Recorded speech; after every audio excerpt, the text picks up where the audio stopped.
O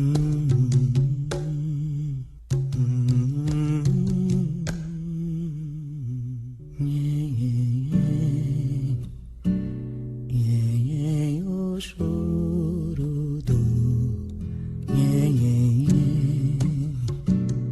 Programa Umbanda Linda, falando sobre a magia da vida, com o sacerdote Alexandre Comino. Olá, ouvintes da Rádio Mundial. Este é o programa Umbanda Linda, na Rádio Vibe Mundial 95,7 FM. Eu sou Alexandre Comino e estamos aqui sempre com David Dias. Entra aí, Cris. Ao meu lado, Alexandre Comino, e eu, David Dias, aqui no programa Umbanda Linda. Seja muito bem-vindo, seja muito bem-vinda, seja muito bem-vinde a esse momento. Mais meia horinha de Umbanda e hoje o papo é sobre orixás. Qual é que é a boa de hoje, Ale? E aí, David Dias, o que é orixá? Orixá, também conhecido como o poder que vem do alto, a tradução desse termo, o poder que vem do alto, orixás são as divindades manifestadas dentro dos terreiros de Umbanda, de Candomblé, em muitos terreiros também de Jurema, o Xambá, Xangô e por aí vai, você encontra a manifestação direta ou indireta dessas divindades ditas por orixás, que na cultura Nagô, onde se fala a língua Yorubá, são aqueles que foram guerreiros, são aqueles que representam pessoas, personagens, ora míticos, como diz Joseph Campbell, que não tem interesse de ser verdade ou mentira, mas representam uma força maior que aglutina toda uma comunidade, toda uma verdade, todo um conjunto de tradições que cai para a Umbanda aqui a partir de 15 de novembro de 1908, pelas mãos não só de Zélio Fernandino de Moraes, mas de todas as outras tendas que, representadas por nomes de santos, trazem consigo a manifestação destes que são propriamente não só força, mas divindades negras africanas, as quais a gente reverencia e ama. Como é que é o Joseph Campbell aí? Joseph Campbell dizia... Quem é o Joseph Campbell? Joseph Campbell é um dos maiores mitólogos da história e ele dizia que o problema do mito frente à sociedade é que as pessoas ora acreditam que o mito foi verdade e ora acreditam que o mito foi mentira. E o grande lance do mito é que ele não tem intenção nem de ser de verdade, nem de ser de mentira. O lance do mito é tentar traduzir algo que não dá para ser explicado com teoria. Olha, fala aí, hein? O mito explica algo que não é possível. Um entendimento totalmente racional, assim, né? Cristiano Nascimento. Olha Bom ele aí. dia. Bom dia. Tá meio baiano ainda? Poxa, totalmente, né? Tô até com aliança de casamento com a Bahia. Aproveitei a aliança do Valtão e já me casei com a Bahia. Daniel tá meio baiano também, né, Ale? E aí, Daniel? Pronto, tô. Bom demais. Que encantador. Eu nem esse voltei, assunto. fiquei lá. O Ale tá só o corpo aqui. acredito. O corpo voltou, a alma ficou. Tá lá, ficou. Hein? Como? Bahia, né? Eu acho que a gente pode mandar um abraço aqui pra essa família. Poxa, aproveitar a oportunidade, né? Começar pelas mulheres, né? Nossa, são tantas, né? Ai, nem sei, viu? Mãe Bel, né? Mãe Bel, Apaixonante. Hebe, Ana, Pai Rai. Tayane, Mameto, Pai Rai, Rita. Rita Benedito, que maravilha, Rita. Quem mais, Ale? A família, né? Gisele, todo mundo, né? Gisele, vai que vai. E aí? Orixá. Orixás. Orixá. Tá com você, Cris. Nossa, essa parada do mito que você comentou agora, ontem eu conversava com os alunos de desenvolvimento mediúnico sobre tentar encontrar um outro viés de se relacionar. Acho que a gente está vivendo muito isso, né? De buscar novas formas de se relacionar com os orixás. E eu era muito avesso ao mito, quando eu chego na Umbanda, porque o mito é algo muito forte no culto de nação. E existe, a gente não pode negar que existe, não uma disputa, mas existe uma comparação. Então, assim como eu cheguei avesso a Jesus na Umbanda, eu cheguei avesso aos mitos, assim, eu não tinha muito respeito. Depois de estudar um pouco mais, é que eu consegui olhar o mito de uma outra maneira e ver a importância que ele tem, porque aquilo que tecnicamente a gente não consegue explicar, que a ciência, o estudo traz assim de formação técnica, o mito ocupa esse espaço de uma maneira, eu acho que até lúdica. não é? Onde cada um tem o direito de projetar o seu imaginário e a sua relação pessoal com o orixá em cima daquele que traduziu e que repassou e que fez questão de deixar a história mais rica, sabe? Muitos umbandistas criticam a questão mitológica, né? Há muita literatura de Umbanda escrita, onde se faz uma crítica, e é muito curioso, porque a pessoa que critica não entendeu. O Campbell fala isso, né? Metade da população acha que o mito é uma mentira, e a outra metade acha que o mito é um fato histórico. Por exemplo, se você lê a Bíblia no Velho Testamento, você tem lá Adão e Eva. É um mito. Não é um fato histórico, né? E também não é uma mentira. É um mito que fala sobre o eterno feminino, o eterno masculino, uma ideia de gênese, de origem. Então, na cultura Nagoiorubá, a gente tem o mito da criação, onde Olorum, por meio de Olorum, a gente tem a origem dos orixás e, por exemplo, a origem de Oxalá, que parte do interior de Olorum, que está no Orum, Oló Orum, o senhor do Orum, parte em direção ao Aie, que é a terra, e quando ele atravessa o limite entre o Orum e a terra, Oxalá não reverencia Exu. E o mito é uma coisa tão louca que Oxalá é o primeiro orixá a sair do interno da criação, mas quando ele passa, Exu já está lá.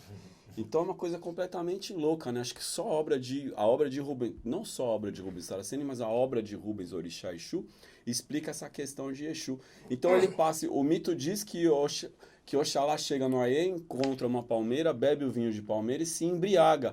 Então, para quem olha o mito como se fosse verdade ou mentira, acha um absurdo Oxalá se embriagar, mas ele pode ter se embriagado da vida, da natureza, de várias coisas. Assim como o marinheiro não vem bêbado, ele vem embriagado da energia do mar. Então há vários mitos que a pessoa interpreta como se fosse uma coisa humana. Xangô tem 3 esposas, Oxum, Obá e Yansan. Há uma lenda de que Oxum fez uma sopa para Xangô, ele adorou a sopa, e Obá também quis fazer a sopa, perguntou do que era, e Oxum disse, fiz a sopa da minha orelha, cortei a minha orelha. Obá corta a própria orelha para fazer a sopa, e aí já se questiona Xangô ter 3 esposas, né? Diz, pô, então você está incentivando que a pessoa tenha 3. Que absurdo, o orixá ter... É porque ele não é humano, ele não é encarnado, ele não está casado, ele não foi na igreja, muito menos na igreja casar. Então, ter 3 esposas quer dizer que ele faz um par, que ele se complementa, que ele tem energia. Quando o Oxum faz a sopa e aí tem aquela questão toda com o Obá, é para dizer que no amor, né, quem prevalece é Oxum. Agora, enquanto Oxum e Obá estão ali disputando a atenção de Xangô, e Yansan tá passeando com Ogum, né, meu irmão? E isso não é uma traição. Por quê? Porque não são casais humanos, não é uma realidade humana, é uma maneira de explicar o inexplicável. Então, o mito, ele é uma metáfora, uma maneira Esse mito de Obá, para mim, é um divisor de águas, assim, no meu entendimento. Quando eu ouço da sua boca você dizer assim, não é pra gente entender que Obá cortou a orelha, se deixou enganar, e sim para que, por algo que ela acredita, ela seria capaz de cortar a própria orelha. Então, enxergar nas entrelinhas do mito, aí você precisa se aprofundar. Que é a determinação, né? Agora, quando a gente quando a gente olha para a religião de Umbanda, então a Umbanda tem uma data de origem na sua estruturação, do seu ritual, da sua fundação, com o Zélio de Moraes. E o Zélio, a partir do dia 15 de novembro de 1908, incorpora o Preto Velho Pai Antônio, e Pai Antônio é quem traz o culto de orixá para a tenda espírita Nossa Senhora da Piedade, e a partir dali surge uma interpretação de mundo, de universo, de realidade, a partir do 7. Eu digo que quando o Caboclo das 7 Encruzilhadas dá o nome das 7 Encruzilhadas e diz não haverá caminhos fechados para mim, ele já está dizendo que ele faz uma leitura de mundo a partir do número 7. Isso não faz parte da cosmogênese Nagoiorubá, onde lá no Nagoiorubá o número importante é o 9. Por isso em Yansan é Yamesan, a mãe dos 9 filhos, um para cada Orum. Mas na Umbanda o número forte é o 7. De 7 dias da criação, de 7 cores do arco-íris, de 7 sentidos, né? Então aí surge 7 linhas de Umbanda e começa então também tanto uma explicação quanto uma confusão do umbandista achar que se as linhas são 7, os orixás são 7. É comum dizer na cultura Nago-Yorubá que existem 301 orixás, que não é um número fechado, é uma maneira de dizer que o número de orixás é infinito. Orixá é divindade e manifestação de Deus. Alguns deles são considerados ancestrais encarnados, como Xangô, que foi rei de Oió, Ogum, que foi rei de Irê, mas nem todos estiveram na carne. Mas quando você afirma isso, é muito parecido com a cultura judaica, onde alguns ancestrais, ao desencarnar, se tornam anjo, como Enoque, que foi ter com Deus. Então, há paralelos, embora existam paralelos, há toda uma estrutura cultural na Nago-Yorubá. Hoje, eu vejo que é muito importante a gente conseguir entender o orixá divindade, o orixá trono, as linhas de Umbanda, 7 orixás, 14 orixás, 16 orixás, mas não negar uma origem cultural. Uma coisa não anula a outra, né? Não negar a origem cultural. Porque negar a origem... Se você nega a origem cultural, você pode cair no risco da apropriação cultural. Porque se eu estou negando, então eu estou me apropriando. Eu posso dizer, orixá tem origem em Deus, mas não nega a origem cultural. A origem cultural é Nago-Yorubá, é africana e negra.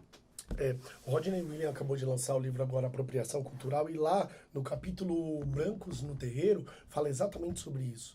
Exatamente sobre isso, da cor dos orixás, e um questionamento que você também fala muito, se orixá é uma divindade que nasce culturalmente na África, qual a intenção de tê-la branca? Enfim, tantos outros pontos que são muito interessantes colocados nesse livro.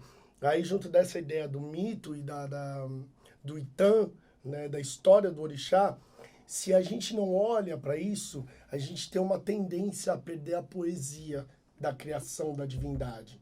A gente tende a olhar a divindade só como um arquétipo técnico de Oxalá, trono da fé, fator congregador, magnetizador, é o magnetismo de todas as... Então a gente tende a perder a poesia que está presente, quando principalmente o orixá está em terra.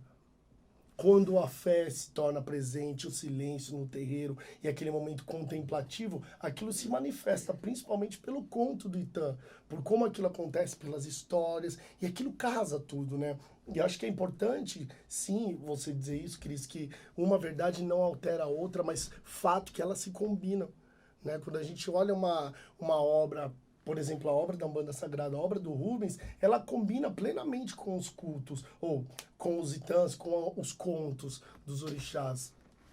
Acho que uma das frases que mais me encanta quando a gente fala de mito e do conto não explicável é que, não só do Exu que atirou a pedra, mas Exu, quando sentado, bate a cabeça no teto, em pé, não passa da altura de uma fogueira. David Dias é dirigente espiritual do Templo de Umbanda, do terreiro Pai João de Angola, que fica ali na Moca. Cristiano Nascimento é dirigente espiritual, pai de santo, em Guarulhos, na Avenida Tiradentes, do Templo Mãe Iemanjá e Pai Tupinambá. E eu, pai de santo do Terreiro da Preta, né, mano? Colégio de Umbanda Sagrada Pena Branca. Legal. Casa da Preta. E aí, Cris? Nossa, eu fico refletindo aqui sobre essas questões que a gente levanta, né? As formas diferentes de pensar. A gente acabou de sair de uma comemoração de 50 anos do Kumoa, né? E eu recebi uma ligação, um WhatsApp, assim, lá na Bahia ainda, de um irmão muito querido, que é o Ogan, chefe do terreiro lá, onde eu me iniciei, né? Onde eu passei os primeiros 7 anos, onde eu fui preparado. Lá tem toda uma estrutura de preparação, né? Como o Babalaô, né? As nomenclaturas são de uma influência grande do Cultinação. E está completando 55 anos. E domingo vai ser gravado um documentário no templo. E o Ogan me ligou para me chamar para saber se eu poderia participar, se eu gostaria de participar. Eu fiquei muito feliz, assim, muito honrado, né? Porque, de fato, a realidade que eu vivo hoje é bastante diferente da realidade que eu iniciei o meu contato com os orixás. Então, eu tive uma migração, vamos dizer assim, por minha conta, do momento em que eu tenho o templo aberto em 2008, de ter uma relação com o orixá e aos poucos ir desenvolvendo outra. E hoje eu vejo que isso está se misturando. Primeiro se dividiu. Que lindo, né? E agora está se misturando. Coisas que eu achei que não eram mais do meu coração, porque eu me foquei no estudo, na intelectualidade, no aprofundamento, na história, na cultura. E eu vou fazer isso pro resto da vida, mas eu precisei desse momento, desse mergulho. E aí, mais recentemente, eu percebo que algumas coisas que me fizeram muito feliz ali nos primeiros anos de mediunidade, eu estou trazendo agora para os médios do meu terreiro desfrutarem, mas com mais consciência. Acho que é muito importante o conceito de que em religião o contrário de uma verdade é outra verdade e não uma mentira, né? Com relação ao que o David está falando de poesia, existe também um contexto histórico. O mundo moderno, ele é marcado por um olhar científico ou cientificista. Esse mundo moderno, ele é chamado de mundo do desencanto. O desencanto é quando você tenta olhar tudo no mundo de uma forma a partir da ciência, e quando você constrói afirmações do tipo a ciência explicará todas as coisas, então é o momento que você perde o mistério, porque a ciência não explica todas as coisas. A ciência explica filosoficamente. Agora, a ciência se perde quando a questão é poética. E a vida não é só filosofia, a vida também é poesia. Ou seja, a vida não é só racional, a vida também é emocional. E que triste é viver e ter todas as respostas, não é? Porque as melhores coisas da vida são aquelas que não têm resposta. Agora que a gente vive num mundo pós-moderno, principalmente depois de toda a estruturação de física quântica, por exemplo, onde você chega na teoria da incerteza, né? O elétron some, ele faz o salto quântico e quando ele não está aqui onde ele está, ninguém sabe. Onde ele vai aparecer, ninguém sabe, não tem como saber. Então, é uma questão de incerteza. A vida é assim, né? Você pode acordar outra pessoa. Eu acho que isso que torna tão interessante, né? Tão difícil, tão arriscada, tão dolorida, enfim. A gente pode adjetivar da forma que quiser, negativamente ou positivamente, mas eu acho que essa é a magia mesmo da vida. Da gente, essas incertezas, essas dificuldades todas. Não dá pra gente aceitar mais rótulo, porque aquilo que eu represento hoje, não sei se eu vou continuar representando daqui a um tempo.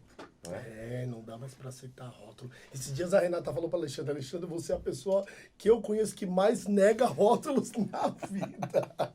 Incrível. E você sabe que essa fala vai muito ao encontro daquilo que a gente sempre fala de Apolíneo e Dionisíaco. Mas, olha só, o Simas fala uma coisa agora que eu tô encantado, que ele não usa esses termos, ele usa Exusíaco e Oxalufane. Perfeito, irmão. Perfeito. Ai, meu Deus. Perfeito. Porque o conceito de Apolíneo e Dionisíaco é um conceito de Nietzsche. Nietzsche diz que esse mundo racional, que surge na cultura ocidental a partir de toda uma filosofia greco-romana, é a negação desse mundo dionisíaco, que é o mundo exunisíaco, que é o mundo do prazer, da alegria, da poesia, porque a racionalização ela é filosófica. Agora, pro ser humano é muito importante conviver com as duas questões. Então aí a gente entra numa questão de estudo ou aprendizagem linear e racional, espiral e poética. O terreiro de Umbanda é espaço de poesia, não é só espaço de ciência.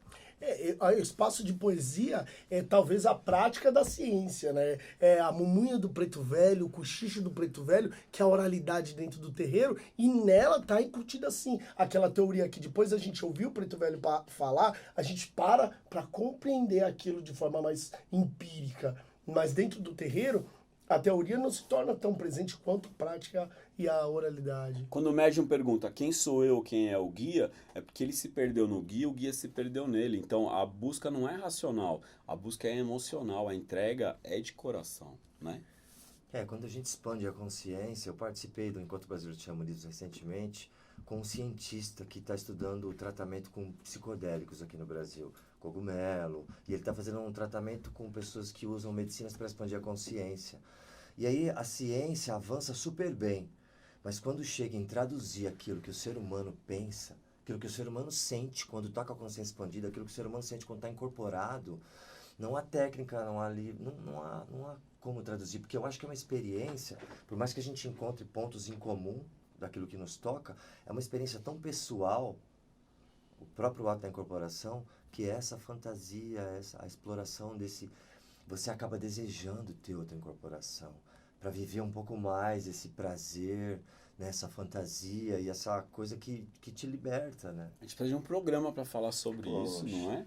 Nossa. Ó, Umbanda EAD, www.umbandaead.com.br. Dia 21 começa um curso sobre os orixás, totalmente virtual, no Umbanda EAD, ministrado por mim. Se você entrar lá agora, tem uma aula gratuita e tem uma grande quantidade de bônus para quem já se inscrever agora. Dia 11/11, ó, não dá para esquecer essa data, hein? 2 dias antes do meu 11, aniversário, 11. só pra... 2 dias antes do aniversário do David, 11/11, às 19h30, aqui no prédio da Rádio Vibe Mundial, Avenida Paulista, número 2200, linha verde do metrô, estação Consolação. Eu vou dar uma palestra nós sobre estaremos presentes. Exu, sobre Exu e Pombagira. É segunda-feira que vem agora. Então, os interessados, liguem 31710373. Se você quer vir, precisa ligar e dar o seu nome para entrar na lista. 31 é código 11, estamos em São Paulo, 31710373, Avenida Paulista, linha verde, metrô Consolação, segunda-feira agora, 11/11. Pô, precisamos, Qual horário, precisamos subir esse vídeo antes da segunda ainda, né? Qual horário, ali? Às 19h30. Vamos estar em peso aqui, né, Dani? Uau. Fala aí. Falar de Exu e Pombagira na Paulista. Chique. Ótimo. Fechando, e aí, David? Fechou, perfeito. Eu adoro falar de Umbanda e de orixás, parece que o tempo fica curto, né? Acabou, ó, parece que já teve era. 5 minutinhos de Hein? conversa só. Né? Talvez é isso. 1 minuto. O resto fica no encantamento mesmo, no que não pode ser dito. Então, mais uma vez, um abraço para todas, para todos e todes da Bahia. O nosso amor, o nosso carinho, não há o que dizer de gratidão, de amor por tudo que a gente vive, que a gente viveu na Bahia. Gratidão especial a todos do Kumoa, mãe Tayane, mãe Bel, mãe Hebe, pai Rai, tia Ana, não é? Então, nosso amor aí. Muita gratidão. Axé. Axé. Saravá.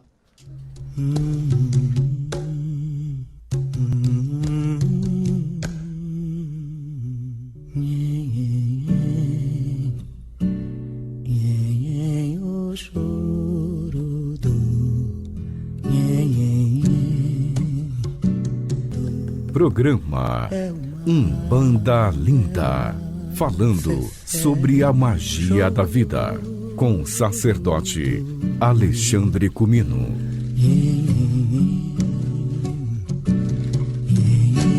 o choro